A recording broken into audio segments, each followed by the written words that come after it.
May mga mangyang naninirahan sa Sitio Kadilawan sa Occidental Mindoro. Ang lugar na ito ay pag-aari ng tatlong mangyan na sina Kanluyan, Masalansan at Sinigmayon. Noong panahon ng digmaang Hapon, lumikas ang mga mangyan. May isang Batanggenyo na si Teban na dumating sa sityong iyon. Naglagay siya ng pastuhan sa lupain ng mga mangyan. Doon ay nag-iwan siya ng 6 na taong bantay. Paglipas ng panahon ay bumalik sa sityong iyon ang 30 pamilyang mangyan na kamag-anak ng 3 mangyan na nagmamayari ng lupa. Nagalit ang mga bantay ng pastuhan. Sinilab nila ang mga bahay at mangyan at pinalayas ang mga ito. Umalis ang 30 pamilyang mangyan at pumunta sa Pambuhan. Doon ay kunento nila ang pangyayari sa mayor ng tribo. Nagkaroon ng 2 pagpupulong tungkol dito at ang hakbang na ito ay kanilang pinag-aralan at pinagplanuhan ng mabuti. Napagkasundaan na ang bawat 50 pamilya ay gagawa ng bahay sa isang lugar na malayo sa pastuhan. Kasama sa pagbubuhat nilang ito ang kanilang mga pamilya.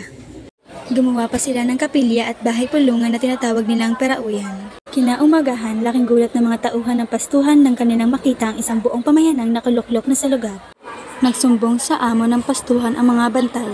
Isa-isang kinausap ng mga tauhan ng pastuhan ang bawat pamilyang mangyan. May mga baril ang mga bantay. Tinakot ang mangyan, binantaan ng gagarutihin at papatayin. Dahil sa pangyayaring ito, kumilos namang muli ang mga mangyan. Kumuha ng karagdagang lakas sa pamamagitan ng pandagdag ng 30 pang pamilyang mangyan na nanggaling sa Puerto Galera at Mamburao. Nanirahan na rin doon ang mga ito upang magbigay ng suporta sa mga mangyang tinatakot ng mga bantay. Ngunit di pa rin nagpapigil ang Tagalog. Isang araw ay nakatanggap ng banta ang mangyan. Sa makawalawa ay kailangang umalis na kayong lahat at wala ng mangyan na dapat makita dito. Kung hindi ay papatayin namin kayo. Ang sabi naman ng mangyan sa makalawa, oo, wala kami, pero babalik kami sa pangatlong araw. Umalis nga ang mga mangyan noong makalawa at bumalik sa ikatlong araw. Kinausap mula sila ng Tagalog. Ang sabi ng mangyan, upang makatiyak ka na ang lupang ito ay iyo, magpasukat ka.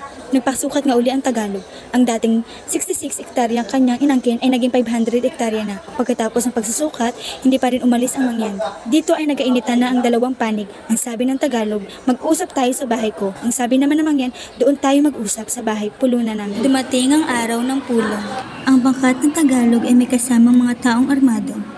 Sa bawat isang armadong Tagalog ay may nakapaligid na 3 mangyan na may mga gulok. Sa pagpupulong, ang mga tao ay pawang nakatayo na wari iba'y handang lumaban.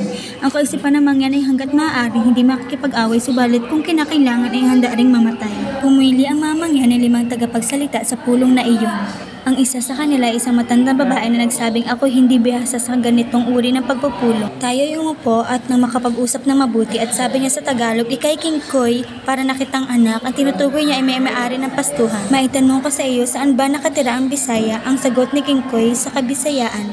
Muli siyang nagtanong, saan ba nakatira ang Tagalog? Ang sagot na muli ni Kingkoy, sa Katagalugan. Nagtanong na naman ang matanda, saan ba nakatira ang mga mangyan? Ang sagot ng Tagalog, sa Kabundukan. At sinabi sa kanya ng matanda, kung gayon ay bakit ninyo kami tinatawag na squatter sa aming kabundukan? Sinabi ng Tagalog na matagal nang pinangangalagaan ng kanyang ama ang lugar na ito. Sinabi naman ng matandang mangyan, kami ang nagalaga dito. Dito namatay ang aming mga ninuno. Samahan ninyo siya sa libingan ng ating mga ninuno at na makita niya ang sinasabi ko. Umayaw ang mga armadong lalaki na samahan ang may-ari at sinabi nila, ayaw naming sumama doon at baka maiwanan na rin kami doon ng libingan. Nakiusap na lamang ang may-ari ng pastuhan sa mangyan, kung maaari ay pagbigyan muna ninyo kami ng patuloy na manirahan kahit nasa 3.5 hektarya lamang. Pinagbigyan naman siya ng mangyan sa ganitong kasunduan, pumayapa ang pagpupulong. Pumunta naman sila sa pinuno ng mangyan sa DAR upang sumangguni. Kanilang pinaproseso ang pagmay-ari ng lupa ng mga mangyan. Ito ay sinukat ng DAR at pinamahagi sa mangyan. Magkakaroon ng individual na titulo na kung saan magbabayad sila taon-taon ng 1 latang palay bawat ani. Pumayag naman ang mangyan, masukat lamang ang lupa at magkaroon ng katibayan. Nang masukat na ito ay pinayagan nila ang may-ari ng pastuhan na magkaroon din ng 3.5 hektaryang lupa doon. Pinapili pa nila siya kung saan yung gusto. Hindi nila alam kung may titulo na nga ba siya sa lupa at ito naman ay hindi na nila inalampa. Mula noon ay patuloy na pinangalagaan ng mangyan ang kanilang mga karapatan. Malakas kami dahil kami ay nagkakaisa at marami kami. Nag-iipon-ipon at hindi kalat.